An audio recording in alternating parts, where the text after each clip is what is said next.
Americans don't like public transportation because they can't do exactly what they want when they want to do it. And EVs are like that. You have to follow a plan, a schedule. And people don't, we don't like doing that as the government, Americans. man. Yeah. The government. It is. Yeah.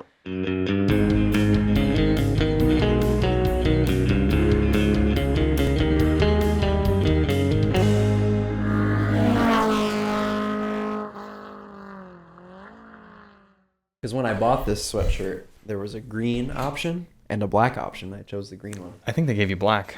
No, it's green. Let us know in the comments. It's like black with a hint. Are we recording? Yeah. This is green.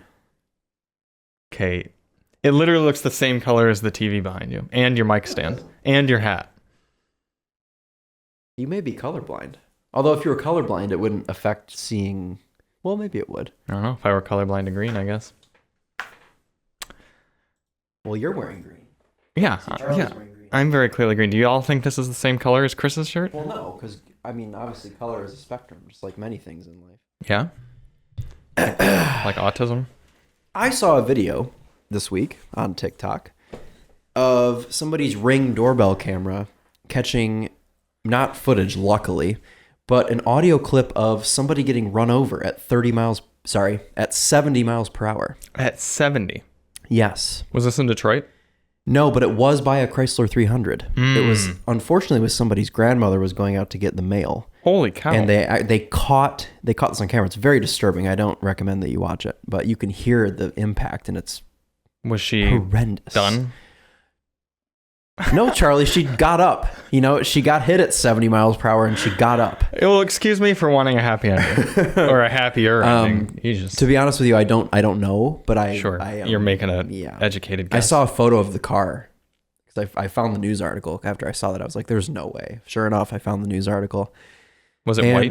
What? Was it a white 300? I think it was, yeah. And it was, you could hear it in the video, that 3.6, that Pentastar just screaming coming down the street. And it's the most disturbing audio file. I'll show it to you later. Okay. They should have been driving a Ford Edge. They would have gotten away with it. That's right. Yeah. Well, they stopped down the street because they realized that they killed a woman. So they thought, well, I can either get the charges for killing a woman or I can get the charges for killing a woman and then her fleeing.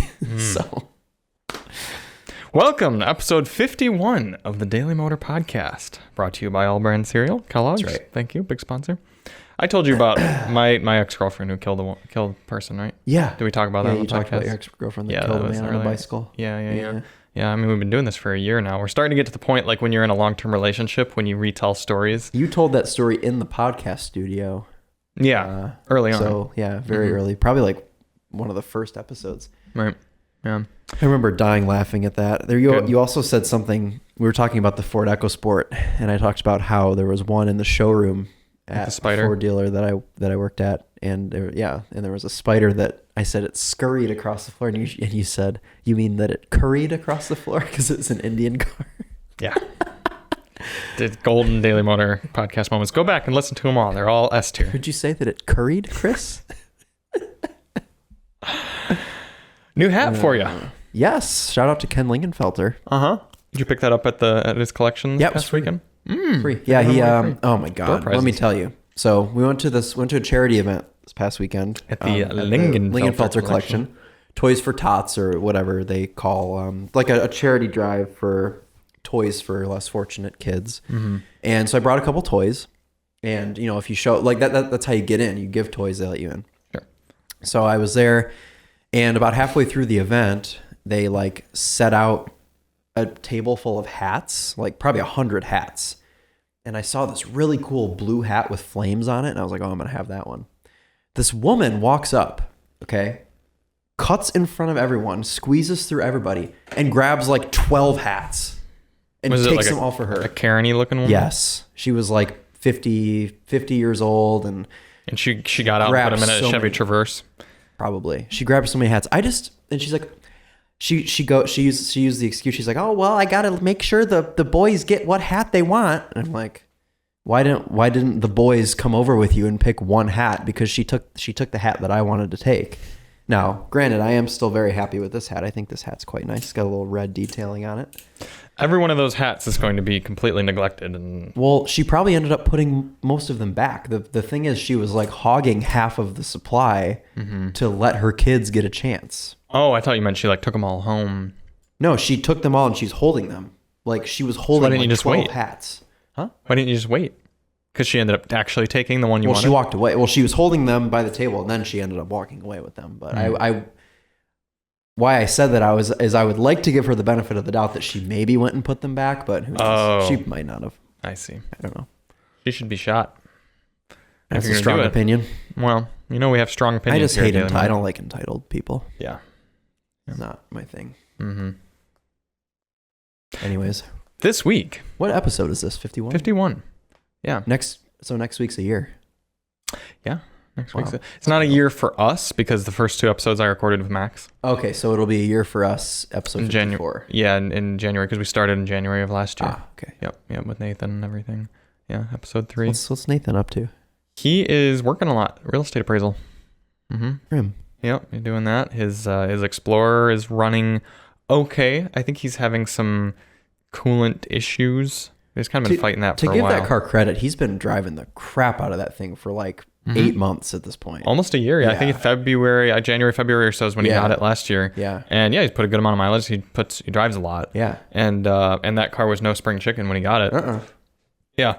So I give that car credit. Yeah, it's a cool little layout. I mean, Ford has always been pretty good at building like quirky-ish interiors and cars and everything and doing things that are kind of like, oh, this is pretty cool. Yeah. Like, remember the Taurus of that generation is all roundy and inside and stuff. It's just kind of fun. I don't like those. But you do because they're nostalgic. Well, it's just different. I hated those as a kid because they would always drive by with drooping side skirts and exhaust leaks and dented up doors and people smoking cigarettes out of the...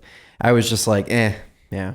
Chris was better than thou, even back when he was 5 years old. No, I had a taste for cars as a child, and when I saw those cars, you don't even see them anymore. They're all gone. Yeah, they got cash. Never see them anymore. But I just had a bad taste for those. I appreciate them more now when I see cleaner ones. Yeah. But well, never liked them growing up. You and Nathan now relatively have something in common because you both have Taurus SHOs that are chilling out in your driveways. That are red and were previously owned by a grandparent. Yep. Yeah. And you're both probably in the middle of like, well, it's like, I don't really drive in. It would make sense to get rid of, but at the same time, it's such a nice car that like, it's cool to have. My father is driving it right now. Yeah. Because he's been putting a ton of miles on his truck going back and forth to see my disabled aunt that lives quite a ways away. So he's been putting a ton of miles on his truck, which is a lease vehicle. So he's going to enjoy driving that Taurus. I know he is. He's going to get on 94 and just float. Yeah, because those cars get up to speed. 365 horsepower. Yeah, and they're honestly pretty well built, so they're very quiet. Yeah, and you look down at your speedo and you're doing 90 something. You're like, oops. We were walking by it yesterday, and Emily goes, "Oh yeah, you guys should sell that to like some high school student." I was like, no. This has way too much power for a high school student. I'm like, no. Well, you bring up a good point that, and this could be said for our generation too, but each generation gets exponentially better first cars than the generation before. I mean, you go back to our parents or whatever, and they're driving death traps with no air conditioning, we should talk about barely any radio or anything. Do you know what your parents' first cars were? Oh, I'd have to really think. I imagine my mother's first car, I know it was a Ford product because her father worked for Ford. So was it like new at the time? Yeah. Oh, wow. Probably. Okay. I mean, if not new, it was very, very lightly used, but it was probably like an Escort, like an 80s, because she would do 70, 73, 83. She graduated near the end of the 80s. It might have been a Probe. Her first car may have been a Probe. Because I know she owned 2 Probes, one of which being a GT, the other one being pink. That's hilarious. Oh, yeah, they did do a pink Probe. Yeah, she had a pink Probe and she had a red GT. GMC. Yep, yeah, pink. Yeah, the 90s were a better decade. They had pink vehicles. My mother had a Chevrolet Citation. Yeah.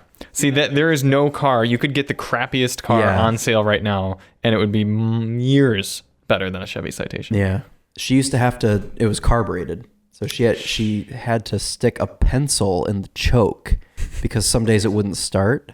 Yeah. So she'd have to open the hood and put a pencil in the choke, all of which my grandfather taught her how to do. And I mean, it didn't have ABS or anything. She tells me stories about how she'd like lock up the brakes and do 180s like in the snow and stuff. Yeah, how many people that you went to high school with do you think would be competent enough to get in there, open their hood, and put a pencil in the choke to get it to Zero. work? Yeah. Zero. Well, I mean, except anyone the car. Anyone that's interested in cars. But my mother, I mean, she doesn't care. She gets in a car and she likes a nice. She likes a nice why car. not? Everyone would. She gets in a car and she drives it. You know, she's not thinking about anything else. My dad's first car was a 78 T-Bird. So a big boat car that blew up after about 3 months. The motor exploded. That's unfortunate. Yeah. Well, when he bought it, it was already blue smoke was already coming out. And my grandfather was just like, oh yeah, just get it anyways. And then it blew up. The thing is fixing that would have probably been like an afternoon and some new piston rings that you could just reach in and swap out. Yeah, because it would have just been a done. very simple V8 in that car. Yeah, there was so much room to work on those. Yeah, I think they gave it away to somebody. I think they gave it to somebody for free. Yeah. Speaking of carburetors, my father at one point had a Charger that was carbureted. He was like an 80s one, like a front wheel drive thing? No, like I'm pretty sure like a 70s. Oh, like a 70s one. Yeah, okay, yeah. Cool. And he was driving somewhere out west, and I don't remember the details of the story. He would know it better, but I think it was on deceleration or something. It would just entirely stall out. Ah, good. Yeah, and so you'd have to like be giving it power or something like that to like keep it running, but also he's like trying to slow down and stuff, and just left foot braking. Yeah, all that sort of thing. And nowadays, kids in high school get like a pretty darn good like mid 2000s, late 2000s like American car product. Yeah, they get Chevy Cruze or a 2013 Focus, and they're just cars, and they're nice cars. And they're great. Nice. They're getting decent sound systems. I mean, even us, like I had a Taurus, an 02 Taurus, which was still light years better than whatever my parents drove in high school. I had a Cobalt. You had SS. a beater. Well, you had a Cobalt SS also, yeah. Yeah, you had two cars. I did have two cars in high school. A lot of my friends had two cars, actually. A lot of my car friends did. I think it's cool that you got to do car stuff in college. Like you literally went to college for car stuff. Yeah. Yeah. I a little bit wish I had gotten more involved with car things in school because we had a Formula, like the Formula Electric race team. We had a normal Formula race team at school. Yeah, the solar car team, all those things. That's cool. Yeah, and I had always kind of thought to myself, I'm like, what if I tried out to be a driver for one of those teams? And I kind of wish I had at this point, because I've always tried not to be like too I don't think arrogant's the right word, but like overconfident about my driving abilities. But like I'm decently speedy. Like there was that autocross at Mama and everything. Like, and you beat the on with one try. Yeah, with one shot. Yeah, so like I know my way around a track. Yeah. So I'd like to think that I would have done decently well. I never even bothered. That was one of the best moments of my life. Yeah, I mean, enjoyed that as well. I love watching people like that get humble. It's just the best thing ever. Yeah.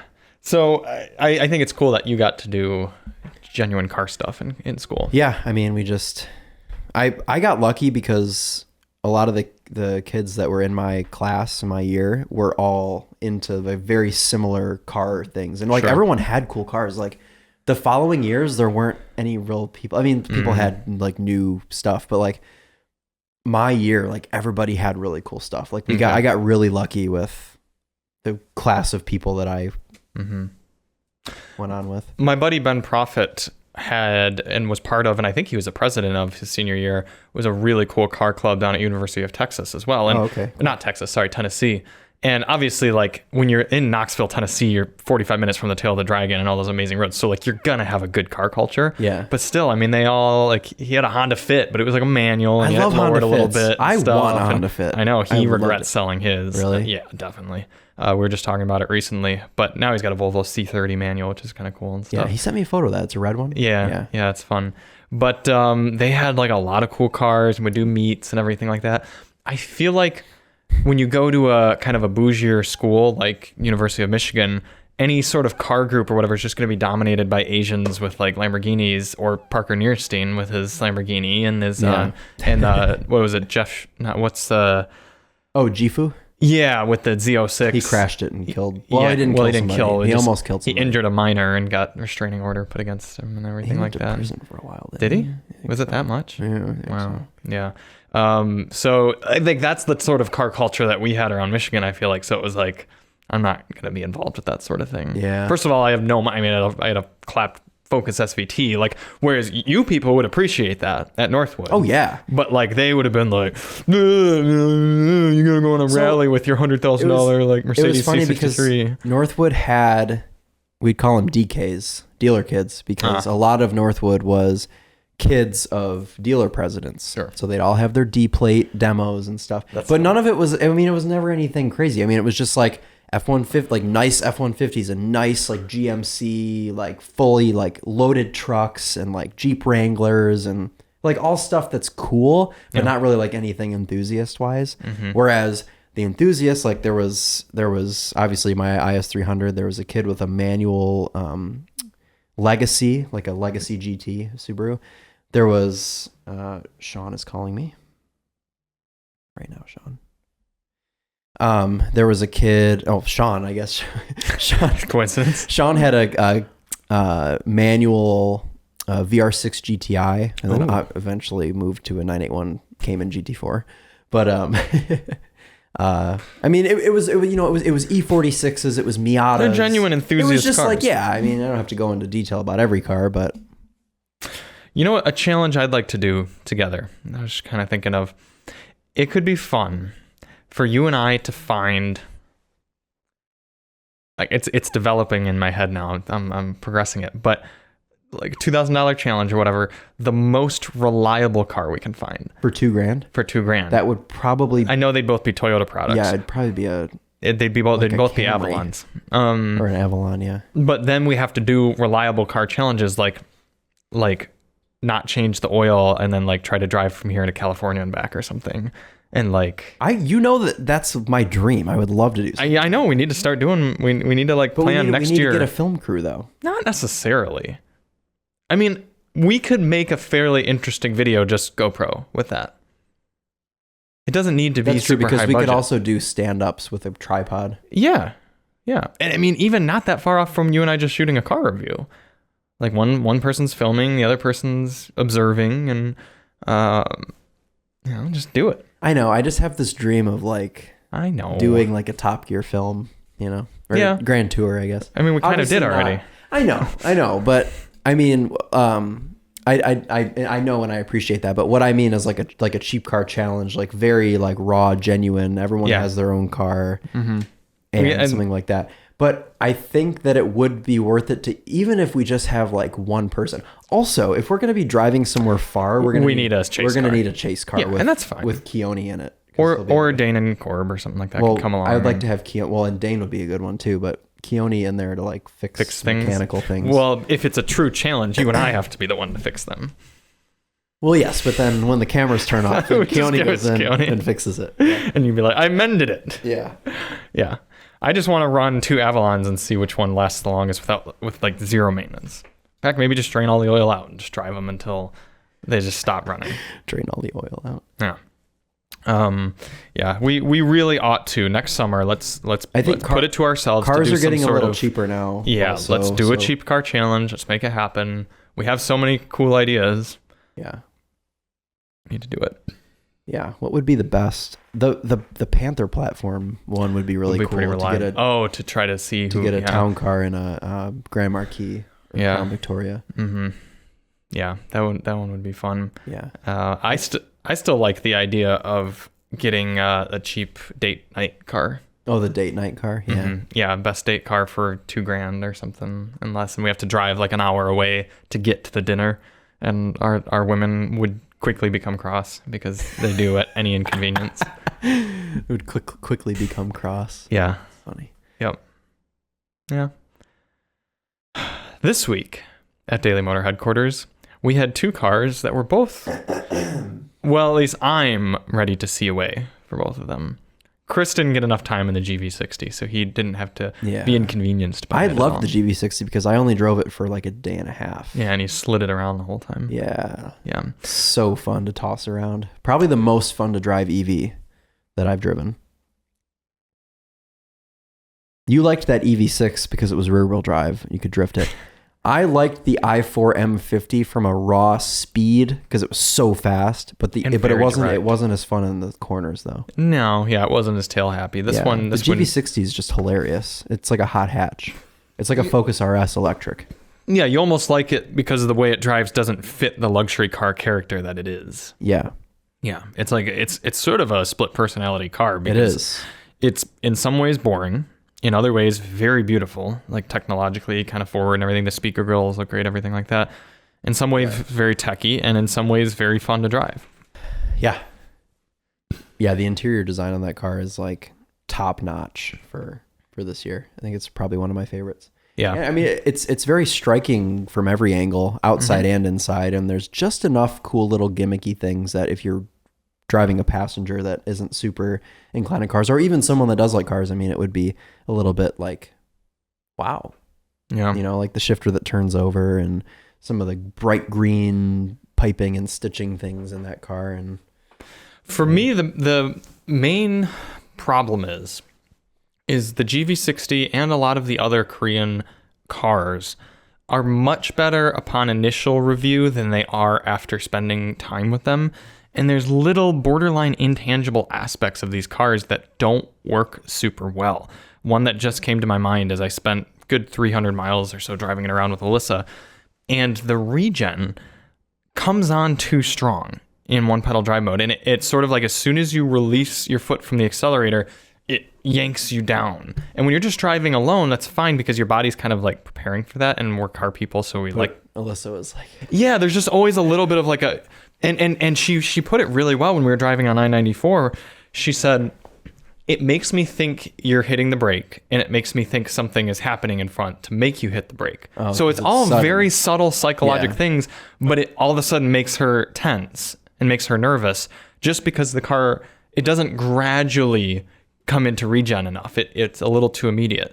And then on the other side of things, unless you have boost mode on, or maybe sometimes in sport, but mostly just unless you have boost mode on, the throttle's not snappy enough. You press the accelerator down and there's a little bit of a delay before it yanks you back. I think that's for traction purposes. Maybe, but other EVs, I mean, Chris and I drive other EVs around and you can kind of head back and forth, and it's almost even like the Bolt or the Leaf. I mean, you could sort of rip it back and forth. It was kind of cool. Well, you can't. Well, like you said, you got to be in boost mode, which only lasts for 10 seconds. Yeah. But I got you earlier with that. You did. Everything went flying. Mm-hmm. Yeah. And the boost mode button is cool. Yeah. Other things, the car didn't charge as quickly as I wanted it to on level 3. We pulled into 2 different level 3 charging stations. One of them was a 350 kilowatt Electrify America station, and it claims that the car can charge from 10 to 80 in 18 minutes. And I pulled in with 10%, 30 minutes. I mean, that's nearly double. If you bought a gas car that said it could do 0 to 60 in 4 seconds and it took 6.8 seconds, that's a pretty big difference. Yeah.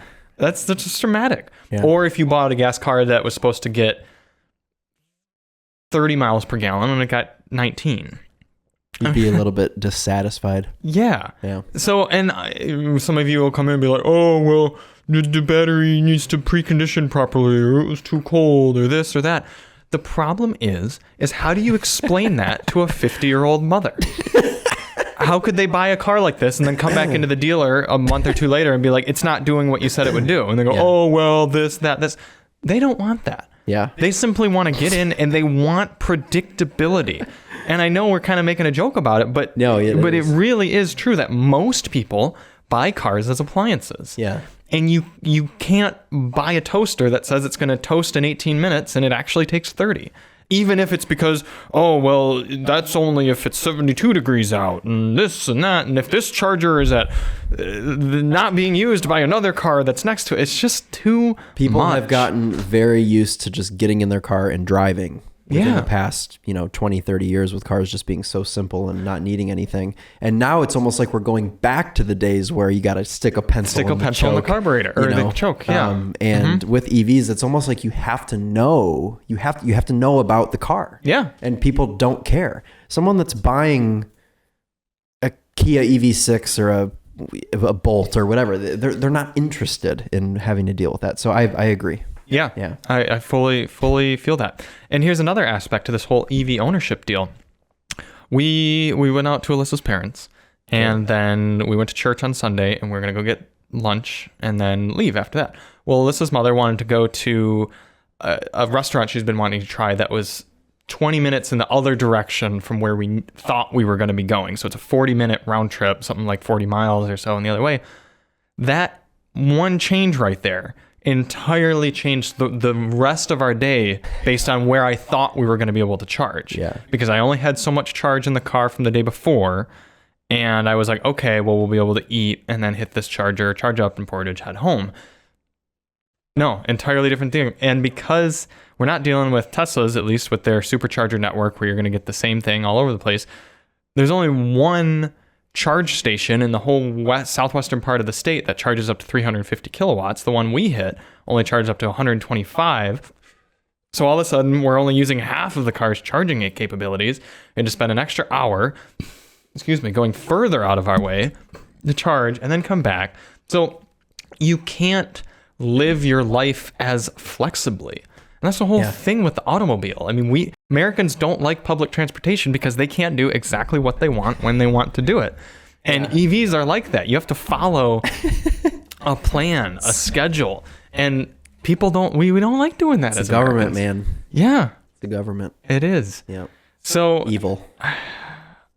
Not only that, put all of that in, but if we had taken our Ford Maverick and achieved 30 miles per gallon mixed through all the driving, which is probably very achievable. Yeah, at 74 miles per hour and less because of a lot of rural roads and stuff. It would have cost us at $3 a gallon for fuel, which is about what is local right now, 10 cents per mile in fuel costs. Okay. The EV, what are we driving? The GV60, because of the level 3 charging that I had to do, and then even averaging it out with my charging at home, costs about 15 cents per mile. Oh, wow. So that's quite a bit more. It's significantly more, 50% more taking that electric vehicle. So the electric vehicle cost more, wasted an extra hour of our day, plus the stress of me having to explain to Alyssa, it's going to be okay. We're not going to run out of, because she saw the range thing getting down to like 10%, and even worse, the mileage thing that only said like 25 or so. And there was a lot of headache that was brought on by taking that vehicle, and didn't help that it was cold outside, so the range is zapped even more. So, Daily Motor top tip: don't buy an EV.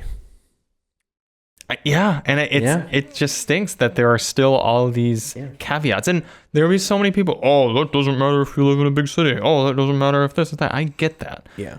But there are still a large amount of people, and I think an underestimated amount of people that really couldn't be bothered. I think that what you should do instead is take your $70,000, buy a BMW 750iL with a V12, and then take the other $60,000 that you saved and spend it in fuel. Whoa, you're buying a $10,000 BMW 750iL? Yeah, an E38. A nice E38 750iL for $10,000. Daily Motor top tip.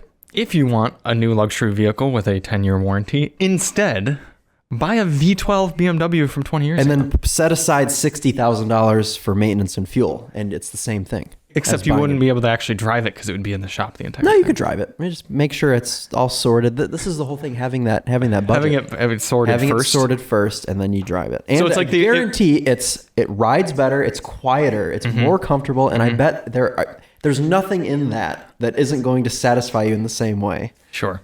Besides maybe some tech. Right. It's a biometric 20-year-old car. Yeah. 22-year-old car. It's kind of the same as just waiting for your current vehicle to be built and delivered because of chip shortages and everything. Yes. In that time that you were waiting for the dealer to receive allocation for your new GV60, you could have a 750i entirely. Oh, wait, 760i? 750iL. 750iL entirely sorted properly. Yes. Totally gone through by a professional. Much cheaper. For much cheaper. Yeah. And it looks better because it's the best looking car BMW's ever made.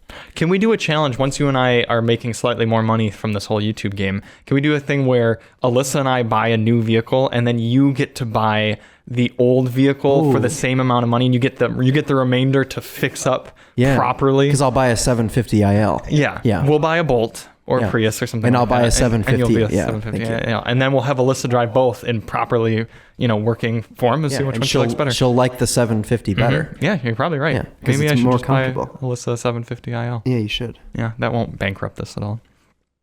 Well, initially it won't. Yeah, initially. Speaking of the Bolt, part of me almost feels like the lower charging rate of something like a Bolt is better in some weird twisted way than the super fast charging ability of things like these Hyundai Kia products. You don't rely on it as much. Not only do you not rely on it as much, the Bolt maxes out about 55 kilowatts of charging.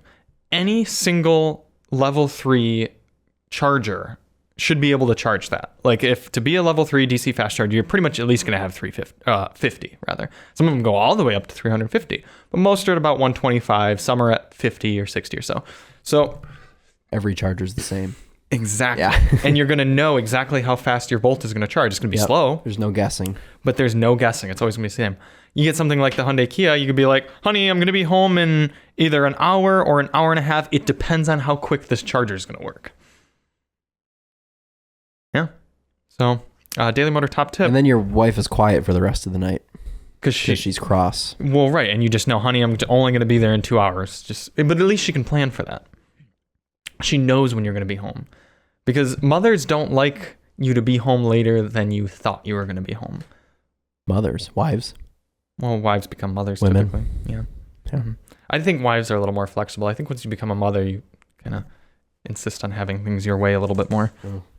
That whole like going through months of childbirth and labor and all those things. Tell us about the QX60. It's a car. All right. And where are you going? Okay. It's a very posh. Unfortunately, I was entirely oblivious to the fact that I just unplugged my microphone here, so we had to do some audio tweaks in order to get my voice recorded over on Chris's mic. So the rest of the podcast sounds a little bit strange, but yeah, quality stuff. Well, and I wouldn't say it's very posh, actually. It's posh compared to the Nissan Pathfinder, which we'll get into a little bit later. But it's just it's like if you took a Nissan Pathfinder, added more sound deadening, more peeled cows, a thicker steering wheel, slightly smoother transmission tuning, heated steering wheel, power adjust steering column, haptic controls, a bigger infotainment screen, a softer ride, a Bose sound system. Bose performance. Yeah, and then added $20,000 onto the price. And that's the QX60. Okay, so here, would you pay the extra $20,000 to get the QX60 over that Pathfinder? No, because I'd buy a BMW X5. Can you have a BMW X5 for over 65 grand? Probably a CPO'd one. Talking new here, buddy. Oh, new? I'd have a BMW X3. Or a Lexus. Or an Acura. Well, yeah, or an Acura. Look at that. You can have an S-Drive 40i. There you go. 61. 61, baby. What can I get for 65? What's that one? 63. The X-Drive. So you get all-wheel drive. So you can get an all-wheel drive one for 63,000. Yep. You douded the BMW. But I guarantee you it doesn't even have heated seats. After you got to have the cold weather package and things. Destination's going to put you over 65. What a shame. Let's see here. We're going to view... What's the 0 to 60? Because that matters.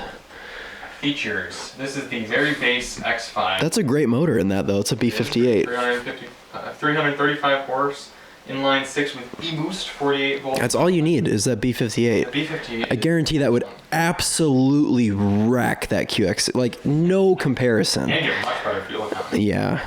Oh, the thing probably gets 30 mpg. You get Apple CarPlay and Android Auto compatible. I want to talk about that, okay? You ran a fuel economy test on the warm titanium QX60 2022 model year that we had earlier this year. Okay. You got 28 mpg in that car. I got 25 in this blue car. I think that's... Is it because of the weather? It's probably... I made sure my tire pressures were right. Yeah, it's also probably partially margin of error. What did we get on the readouts? 26 on the readout. That was your readout? Yeah, yours was like 20... Well, I don't remember what yours was, like 1 mpg off. Okay, yeah, so probably just margin of error. Yeah, our test isn't the most reliable. Which audio system do you need? Oh, 10 speakers. What did you say? Oh, heated seats. You want to know? You definitely don't get that standard. There's no way. The sure like power adjustable steering column. That's good. 3-stage heated front seats. Oh my God, standard? Standard in an X5. Yeah. All right, everyone. It was one of the best cars on sale. Daily Motor top tip. Yo, it almost won car of the year. I got second place. It was the second best car of the year in, this year. Yeah. Last year. The only reason it won't be this year is because we haven't had one. Oh yeah, what a shame. We didn't have one of those or an X7 this year. Yeah. That's a great. We drove an X7, but we didn't have an X7. And it looks. We drove a Verde Hermes paint to sample, or BMW individual. Yeah. I need a water. My throat's starting to hurt again. Okay. Well, I will try to tell the listeners and viewers more about the QX60. It's a good car for if you have large people that need to regularly ride in the second row, because a lot of adjustability to those seats, comfortable back there, a lot of power points and climate controls and vents. And if you need to, occasionally put them in the third row, that works. So if your younger children or whatever have friends that they occasionally want to bring, you can throw them in the third row. It's made for dads who had kids that were born in the early to mid 2000s. Yes. Yeah. I'm having a lot of burps today. Yeah, Charlie just brought what I cannot describe it in any other way other than a bag of gluten. Yeah. Pretty accurate. It was like muffins and pigs in blanket. It was actually a little bit more than just a muffin. It was kind of Quiche. No, they were Popeyes. They were mini. Oh, that's right. You told me that. Isn't that kind of cool? Uh-huh. Because Alyssa's brother made those, and it's like. Do you eat them with your hands? I did because I'm a savage, but you probably shouldn't. You should probably use a fork and knife like an adult. But we're a shop full of men and cars, so I just shoved them in my face. My mother just texted me, and I want to read you what she said. Also, I have like 14,000 notifications all of a sudden. Okay, anyways. Is it easy to name your YouTube channel? The art teacher has a long ass address, but doesn't know how to name it for kids to search it, if that makes sense. I don't understand what she's asking. Maybe she means like when you look at the URL of your YouTube channel, it's like all just a bunch. Oh yeah, you can do a custom URL. But you have to have 100 subscribers to do that. 100 subscribers, yeah. Now YouTube has handles now, and she might be able to make a handle that is like. Oh, the at. At school, yeah. Tell her to look into handles. Tell her to just be better. Be a better art teacher. I'll write back to her later. If we had more interesting cars this week, I could fill in the gaps if you text me, but I just can't. Yeah, we're already on to this week, aren't we? To talk about them. We're on to cars this week. Yeah. Mm-hmm. Cars this week. Let's start with the one that we already touched on. The 2023 Nissan Pathfinder Rock Creek edition. And you never guessed that it was the Rock Creek by coming out. No, you wouldn't. You really wouldn't. No, it's very subtle. It's not subtle. It's not subtle. It says Rock Creek in giant letters. I think it has more Rock Creek like it says Rock Creek in more places than the Subaru does Wilderness. Mm-hmm. It's very obnoxious, but I like it. I think it looks cool. Well, I like the way it looks, I should say, because we have driven it. We did a little first impressions review, which you all will see in probably like a month or so. And it's probably the loudest riding car we've ever tested. Tires are very loud. I was blown away by how loud the tires were, which is it's a shame because I think the car looks great. It's a very cool looking thing. Mm-hmm. The interior's okay, but it's so loud and there's minimal sound deadening and the tires just roar. It's like, when you're driving on the highway and there's the douchebag with the lifted Wrangler that drives by you going 95 miles per hour. That's what it sounds like from inside the car. The Rock Creek starts before destination at 43,000. So ours has like no options because it's like 45. Right. Now you can get the Platinum four-wheel drive, which I've driven and is quite nice. There's a review of it on the channel, and you get front seats heated and cooled. You get your head-up display, panoramic moonroof, 20-inch wheels, Bose system with 13 speakers with 2 subwoofers. I mean, literally everything, and that's 49. So it's 6,000 more. 7,000 more. 9.2, right? Yeah. 7,000 more. And I think it's worth paying that money because this one that we're in, the Rock Creek, is very basic. What about an SL? An SL is going to get you probably Probably nicer. Does ours doesn't have leather in it, right? Leather. No. No. It has cloth seats. And it's gonna ride quieter. It's got a better display, the around view monitor, wireless CarPlay integration, and it's going to cost nearly the same. You're giving up the off-road tuned suspension, the black tubular roof rack, and the exclusive Rock Creek leatherette appointed seats with unique centers and Rock Creek. What do you think the sound system's going to be like? Woeful. You think it's going to be a D tier or a C? I'm hoping it's a C because Yeah, I'm hoping it's I'm going to be driving it to Livonia on Wednesday, and I want to make sure that it's going to be able to get me through that drive.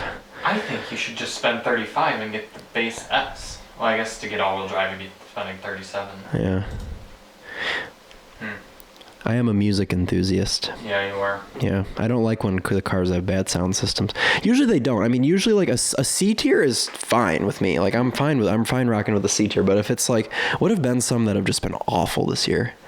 The Honda, I guess any of the Hondas have been pretty bad. The HRV was awful. Yeah, it's the worst one we've tested. The Passport was a little better than the HRV, but not by much. The Forester was actually great. The Subaru Forester was great. Yeah, the WRXs both had good sound systems. The other problem I have with the Pathfinder Rock Creek is who's doing, and I know a lot of people just buy these because they look cool and stuff, but who's doing off-roading with a 3-row vehicle like that? Nobody. People buy it because it looks cool. Yeah. And because they want to listen to the tires. You know what was cool was the Nissan Xterra. That's cool. That's cool too. This is as close as you can get to a modern day Xterra. Mm-hmm. The Pathfinder Rock Creek. You think they'll make a road Rock Creek? Probably. They should. They should do a Kicks Rock Creek. That'd be sweet. That would be cool. It'd be like a little ding ding ding, a little bouncy thing. Speaking of these special off-roady editions, the Topher is making a Rock Creek / Timberline / Wilderness / AT4 / Trail Sport. Trail Sport. Is BRZ. It's lifted up 2 inches and full send.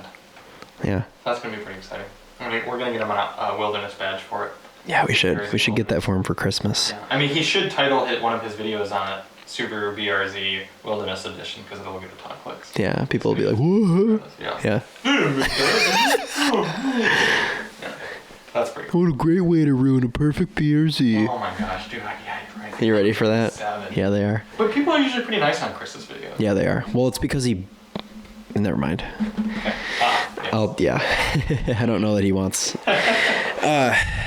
I don't know if we're going to have anything better to say about the Pathfinder next week if you tune in, but we're going to keep open minds. Yeah, no, I always go into things with an open mind. It's part of being mature. Mm-hmm.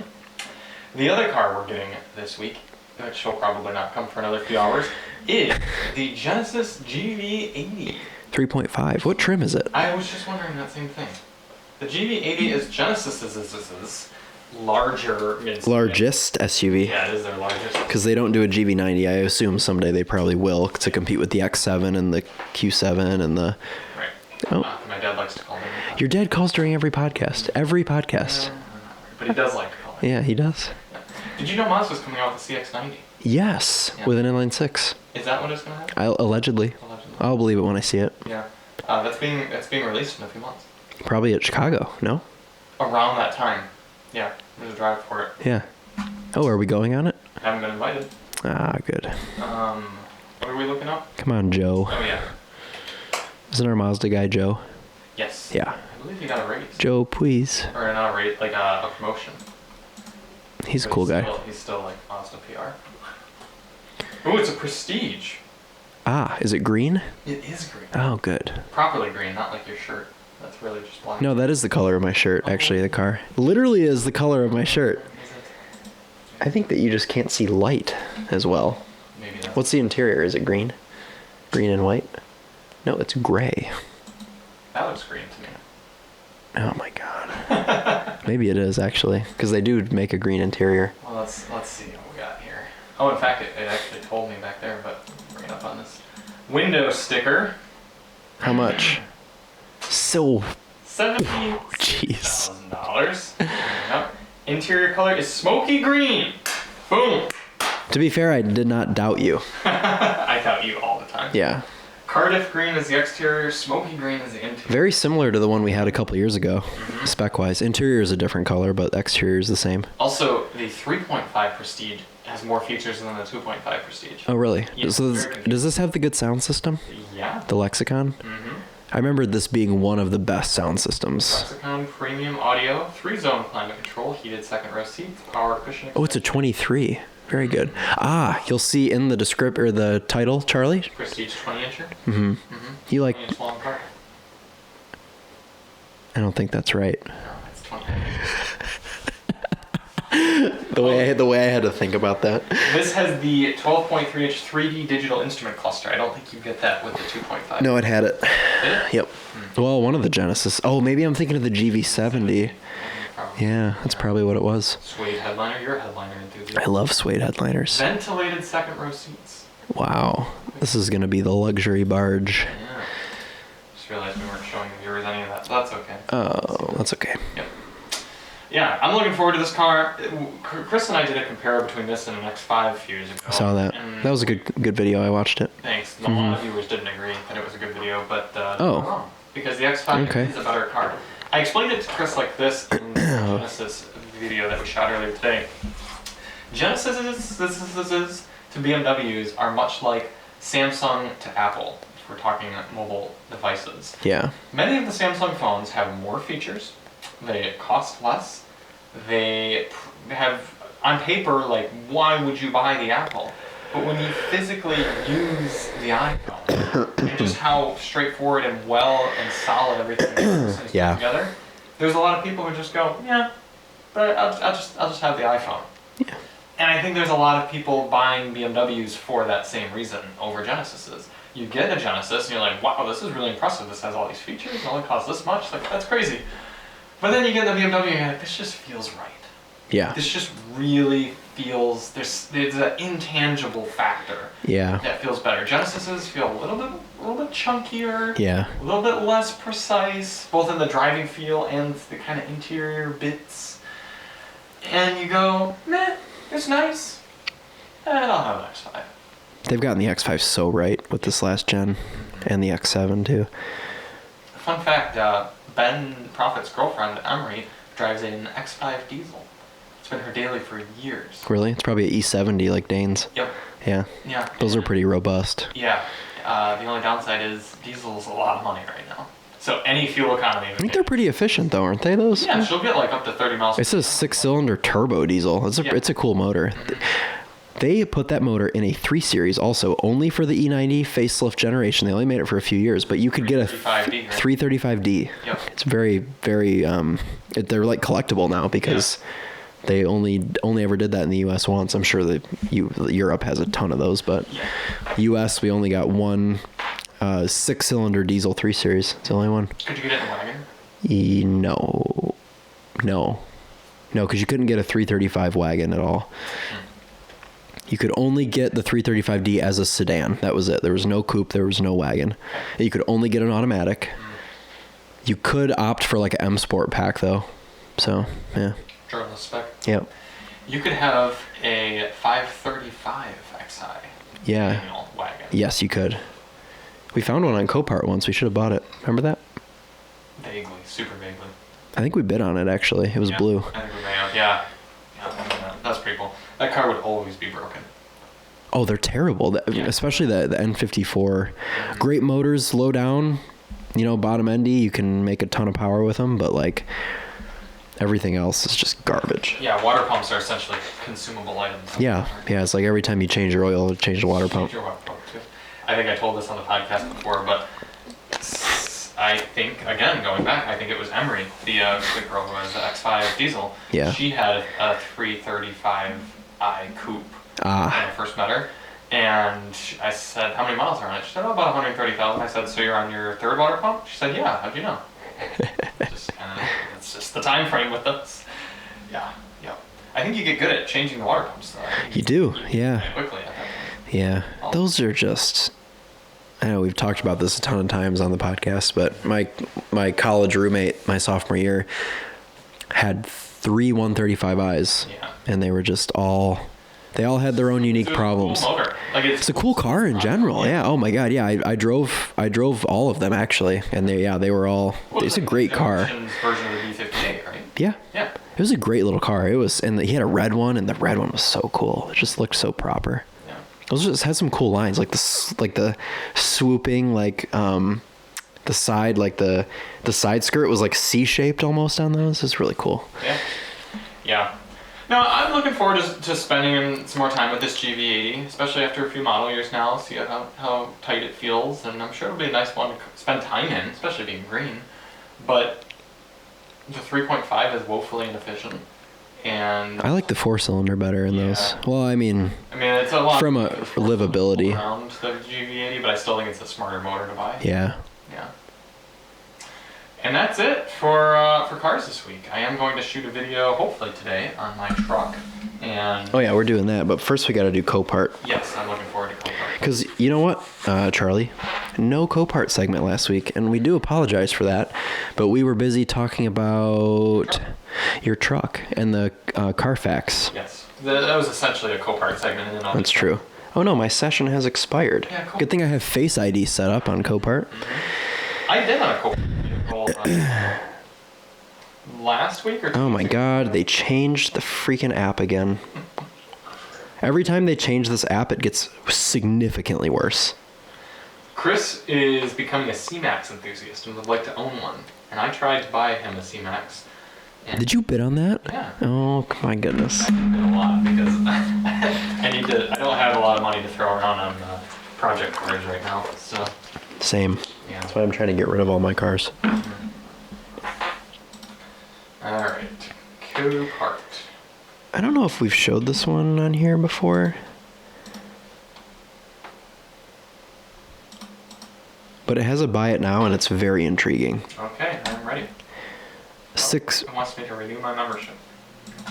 620-434-52. This is a clean title, 2006 Pontiac Grand Prix GXP. It's a V8. These were cool. My $900. uncle had one of these. Really? Yeah. It's like a creepy uncle car. Is he a creepy uncle? No, he was the night. Oh, he's a good uncle? Okay. Sorry, Charlie's uncle, if you're listening. He is. Oh, sorry, sir. These never came in manual. No, but all it needs is a door. It's rusted out bad. But Charlie would just drive this as is. Seriously, you could get behind that door, take the door panel off, lay across the back seat like this. Hold on. Lay across the back seat like this, and just... Yeah, that's 100% what I would do. Yeah. It's both doors, isn't it? Right? No, it's only one door. Okay.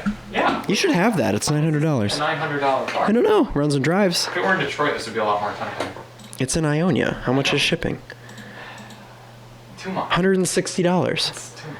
You would spend more in a trailer, gas, and time than to just spend the $160 to get it shipped right here. Christopher, I would go and drive this back and forth. That's true. You could just drive it. Yeah. That's the problem with CoPart cars, though, is it's kind of like... Because we could take something very efficient out there. I've bought a car from this location before. It's not too far away. I was just going to say that we think this would be like, oh, this car is just all it needs is a door. It'd be fine.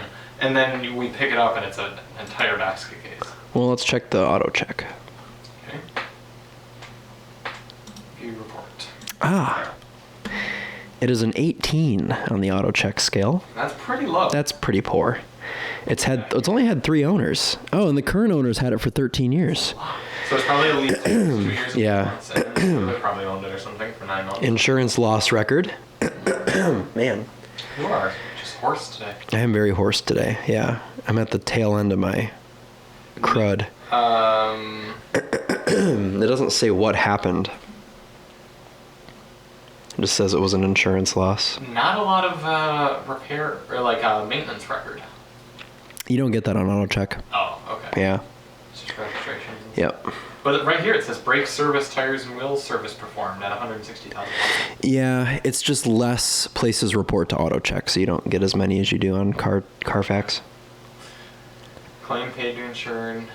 I just think it's kind of neat, you know. It is neat. Yeah, especially being blacked out like that and stuff. I would drive it.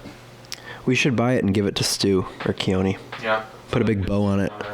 Yeah. You think if to buy it now is $900, it might sell for like $700. Yeah. What is that with fees? like $1,400. Yeah, not bad. Cool. All right, I've got a really good one for you. Okay.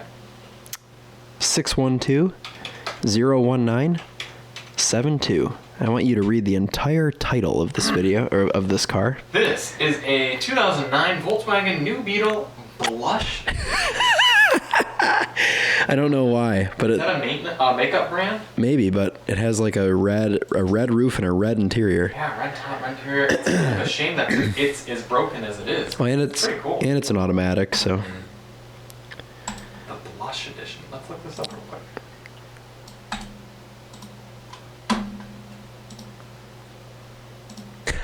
Is the internet broken? Maybe just topspeed.com. Maybe. Let's look up Sea Beetles. SE Beetles. The Blush Edition is the only 2009 New Beetle convertible with genuine leather seats. Wow. An elegant metallic white gold paint on the exterior nicely complements the rich red leather interior and red convertible top that gives this limited edition its namesake. The Blush Edition, oh yeah, we said genuine leather. Red boot for when the convertible top is down. Yep, a little cover for it. Bordeaux red top, leather wrap shift wheel, shift knob, brake handle, 6-speed automatic. Fun. That's a cute little car. Beetle's such a fun car. And this one will go to a junkyard Oh yeah. because it is crap. Yep. Oh, somebody's put some stickers on there. Okay. All right, I've got another one for you. All right. It's a Charlie car, very much. Is it a Buick? No, it's a Japanese Buick. Oh, it's an Infiniti. No. 656-911-02. This is your favorite Lexus. Oh shoot, I put it in the. Oh, you put it in wrong? Oh, that's where I should have searched it, right? Yeah. Maybe I must have missed a number. Can you read it? 656-911-02. This is a 2005 Toyota Sienna. Oh, no. No? Nope. Did I put it in wrong again? You must have. What? Can you read the number you put 65. Sorry, I put in 565. 65. All right, third time's the charm. 911 911 02. This is a 2003 Lexus SC. There we go. Wow. Yeah, and it's your favorite spec too. It's blue with tan Oh, interior, I do like that. and it's got a wood steering wheel with no airbags deployed, And look at this, it's idling. With and it's no engine. only done 185,000 miles. Probably very well maintained. Yeah. Someone was so sad that this was totaled. Because Oh, yeah. what can they buy now? An ugly RC that you can't get a convertible? Yeah, you can't have a convertible RC. Yeah, so pretty much they have to buy a Lexus LC500. Yeah, And now, that's what I'd have. Now their kids can't go to college. True. Which, I'm okay with, but I think you should have that. I think I should too. You should sell the truck and replace it with that. Okay. Maybe my mother would want this car. I've always thought that these would be good cars for her. Yeah, they would. It's very much a mother car. Yeah, let's look at the auto check. Ah, not valid. It's unfortunate. Let me try. It could be because it's upcoming lot. You might not be able to view it yet. The front has had Yeah. a time with it, though. Yeah, she got hit pretty hard. Are these wheels OEM? Yes, they all had those wheels.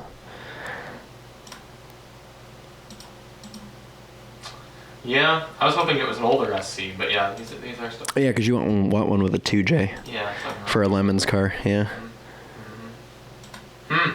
Yeah, I'm gonna put this one on my watch list. Very good. You have any more? I've got one more. Yeah. 652-685-22. I can't put in numbers today. I'm really stupid. I'm sorry. Okay. 652-685-22. This is a clean title, 2006 BMW 530X. I was just talking about this. Yes, we were. What a beautiful car. Yeah. Very minimal damage. Yeah, it was probably just such a piece of crap that they were like, yeah, just take it, please, get rid of it. Yep, there's the damage. Wow. Where it looks like it ran into a pole or something. I don't know. It's in Flint, so it's been. It looks nice though. It's an automatic, which is not good. 06 is only 530 XI, and they would have switched to 528. 106. This is an NA inline 6? It's a N52, so yeah, it's a NA inline 6. 100,000 miles, yeah. I wish I would zoom out on the gauge so I can see it running with no check engine lights. Let's see if we can do the auto check here. Ooh, look at that, 41. How many owners has it had? 2? That's And it? Wow, first person owned it from 2005, put 13 years worth of driving on it. They really love this car. Yeah. Only 2 owners. It spent its life in Michigan. Okay, so it's rusted out underneath. Yep, driven around Grand Blanc and then Flushing. Yeah, so it's literally spent its life in front Flint, and it had front impact with another vehicle. Oh. And that's the end of that car's life. Well, somebody will fix that. Yeah. Yeah, unfortunately, this will probably sell for like, what, $3,000? No, more. 5. 5K probably. Yeah. It looks like a nice car. And it'll be sold in Dearborn. Yes, it will. It's got the engine cover still. That's pretty good. Let me see if anything on my watch list has come up here. Oh, the Ducati's going up for sale tomorrow. What Ducati? It's Panigale. Oh. I Yeah. thought that had a certificate of destruction. Oh, no. Oh, yeah, it does. Yeah, it does. Yeah. Scrap title. You can just use this as a race bike. Yeah, you could take it out to the Gingerbread Day. It's already at $2,500, and it'll probably sell for like $6. What's it worth? 22? 22. Yeah, that's pretty cool. Looks like your C-Max sold, so I'm sorry for that. Oh. This four-wheeler's going up this week too. The very clear photos. Those wheels are hideous. Oh hush. Yeah, I think it's That would be great to have around, though, Yeah, to we're- use. we're pushing on. It's an Arctic Cat. Mm-hmm. My snowmobile's an Arctic Cat, one of them. I like how the cluster is broken and was full of water, obviously. Yeah. That's nice. Yeah, you don't need a cluster to drive. Yeah, so that's kind of cool. And then what's the last thing? Oh, the SC. I just put it in there. Yeah. Right. All right. Well, thank you all for tuning in this week. I know it wasn't the most exciting necessarily, but you know, not every week is just Yeah. gonna be an S-tier week. I'm Horse. Yeah, a horse, and I'm burping. So you're still Burp. Yeah. Instead of Burp and Sniffle, we're Burping Horse. Yeah. And we will be back next week to tell you the redeeming qualities that we've discovered in the Nissan Pathfinder Rock Creek, and then introduce some more exciting cars. I think next. I know what we have. Yeah, Nero and SQ7. Yeah. However, Audi is questioning our legitimacy to have the SQ7. So that's been my administrative work this morning. Why? Because Chris already had it? Yeah. They don't understand that it's separate? No. Ah. So we're working on that. Oh, boy. Old Joe is trying to come through for us. Yeah. Trying to stake our legitimacy here at Daily Motor. All right, then. And we'll see you on the next one. We're Charlie and Chris with Daily Motor. And as always, Rock Creek on. Ah, yes.